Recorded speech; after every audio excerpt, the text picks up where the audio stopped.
ஆண்டவராகிய இயேசு கிறிஸ்துவின் நாமத்தினாலே இந்த வியாழக்கிழமை காலையில் உங்களை சந்திப்பதில் மிகுந்த மகிழ்ச்சி. கர்த்தர் இன்னைக்கு உங்களை ஆசீர்வதிக்க போகிறேன். நம்ம 2 நாள் 2 காரியங்கள் யோசேப்புடைய வாழ்க்கையில் நடந்த ஒரு காரியங்களை நம்ம அந்த யோசேப்பினுடைய யுத்தம் என்கிற தலைப்பில் நம்ம பார்த்துட்டே வரோம். முதலாவது நாளில் பார்த்தோம் ஏளனங்களை ஏற்றுக்கொள்ளணும். 2வது நாள் பார்த்தோம் அந்த உலகம் நமக்கு குழி வெட்டிக்கிட்டே இருக்கும், நம்மளை தள்ளி விடுறதுக்கு, நம்ம அடுத்த நிலைமைக்கு போகாதற்கு. அதையும் நம்ம சந்தோஷமாக ஏற்றுக்கொள்ளணும் என்று சொல்லி 2 காரியங்கள் பார்த்தோம். இன்னைக்கு 3வது ஒரு காரியம் யோசேப்பு செய்ததான யுத்தம் என்ன அப்படின்னா, தன்னை வைத்து லாபம் பார்க்குறவங்களை அவன் கண்டுக்கவே இல்லை. இந்த உலகம் எப்படி இருக்குது அப்படின்னா, நம்மளால் ஏதாவது ஒரு லாபம் பார்த்துடலாம். நம்ம ஒர்க் பண்ணுற பிளேஸாக இருக்கட்டும், நம்மளுடைய குடும்பமாக இருக்கட்டும், உறவினர்களாக இருக்கட்டும், நம்மளை வச்சு என்ன லாபம் இருக்குது இல்லையா? ஒரு கல்யாண காரியமாக இருக்கட்டும், இல்லை ஏதோ விசேஷமான காரியங்களாக இருக்கட்டும், நம்மளால் ஏதாகிலும் நன்மை கிடைக்குமா அப்படின்னு தான் பார்ப்பாங்க. அது மாதிரி யோசேப்புடைய லைஃப்லையும் அவனை வச்சு ஏதாவது நன்மை கிடைக்குமான்னு சகோதரர் பார்த்தோம். இப்போ சகோதரர்களுக்கு என்ன பிரச்சனை? யோசேப்பு பிரச்சனை.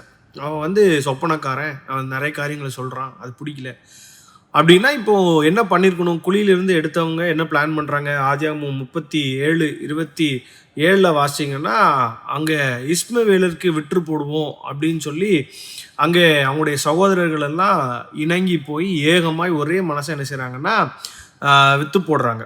அப்படி தானே? 28வது வசனத்தில் அந்த வழியாக வந்த வர்த்தகரான மீதியானியராகி இஸ்மவேலர் கையில் அவங்க விற்று போடுகிறாங்க. அவங்க எகிப்துக்கு போகிறாங்க, விற்று போடப்படுகிறான். திரும்ப அவங்க எகிப்துக்கு விற்று போடுவாங்க. 2 முறை விற்று போடப்பட்டாங்க. இப்போ பாருங்கள் இந்த உலகம் எப்படி இருக்குன்னு பாருங்கள். இதில் 2 டைப் ஆஃப் பீப்புள் இருக்காங்க. ஒன்று கூட பிறந்த சகோதரர்கள், இன்னொன்று வாங்கின அந்த வர்த்தகர்கள். முக்கியமாக பார்க்க போனால் சகோதரர்கள் முதல்ல லாபம் பார்த்தாங்க. இப்போ சகோதரர்களுக்கு யோசேப்பை பிடிக்கலன்னா யோசேப்பை என்ன செஞ்சுருக்கணும் அப்படின்னா, பரவாயில்லப்பா, எனக்கு எந்த காசுமே வேண்டாம், நீங்கள் வச்சு அவன் போனால் போதும், எந்த காசுமே வேண்டான்னு சொல்லியிருக்கணும். ஆனால் அவங்க 20 வெள்ளி காசுக்கு என்ன செஞ்சாங்களா? விற்று போட்டார்கள் அப்படின்னு சொல்லி அங்கே நம்ம பைபிளில் வாசிக்கிறோம். அப்போது இந்த வெள்ளி காசு எதுக்கு வேண்டாம்னு சொல்லியிருக்கலாமே? விற்று கிடைக்கிறது இவனை வச்சு கிடைக்கிற வரைக்கும் கிடைக்கட்டும், சந்தோஷமாக வாங்கிட்டாங்க. இந்த உலகம் அப்படி தான், அநியாயமான உலகம். நம்மளை வச்சு என்ன கிடைக்குமோ, என்ன லாபம் கிடைக்குமோ, நம்மளை வச்சு எவ்வளோ வேலை வாங்க முடியுமோ, நம்மளால் என்ன நன்மை கிடைக்குமோ அதை தான் இந்த உலகம் தேடிட்டே இருக்குமே தவிர, நம்ம இப்படி நம்ம ஒரு நியாயமாக இருக்கணும், இப்படி நடக்கணும் அப்படின்னு நினைக்கிற இந்த உலகம் இது கிடையாது. அதனால் உங்களை வச்சு என்ன லாபம் பார்க்கலாம், உங்களால் என்ன ப்ராஃபிட் அப்படின்றது இந்த உலகம் பார்க்கும். அப்போது இந்த ப்ராஃபிட் பார்க்குற இந்த உலகத்தில் என்னை வச்சு லாபம் பார்க்குற, என்னால் நன்மை பெற்றுக்கொள்ள விரும்புகிற இந்த உலகத்துக்கு நான் என்ன திரும்ப செய்யணும் அப்படின்னா, நன்மையை செஞ்சுக்கிட்டே இருங்க, அவ்வளோதான். கூட பிறந்தவனும் லாபம் தான் பார்ப்பான், சம்மந்தம் இல்லாத ஒருத்தனும் வர்த்தகரும் என்ன செய்ய தான் போகிறான்? லாபம் பார்க்க தான் போகிறான்.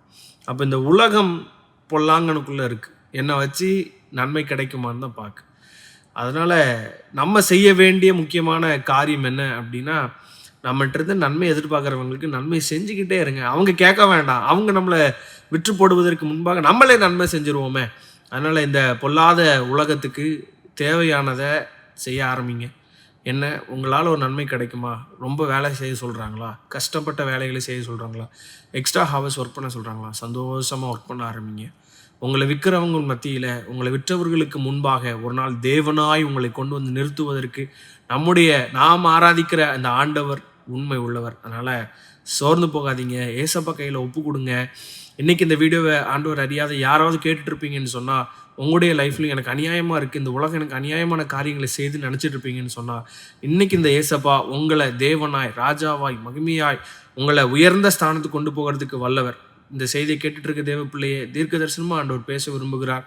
என்ன அப்படின்னா, நீங்கள் விற்று போடப்படுகிற இடத்துல இருக்கலாம், உங்களை கொண்டு அநேக லாபம் பார்க்குற இடத்துல இருக்கலாம்.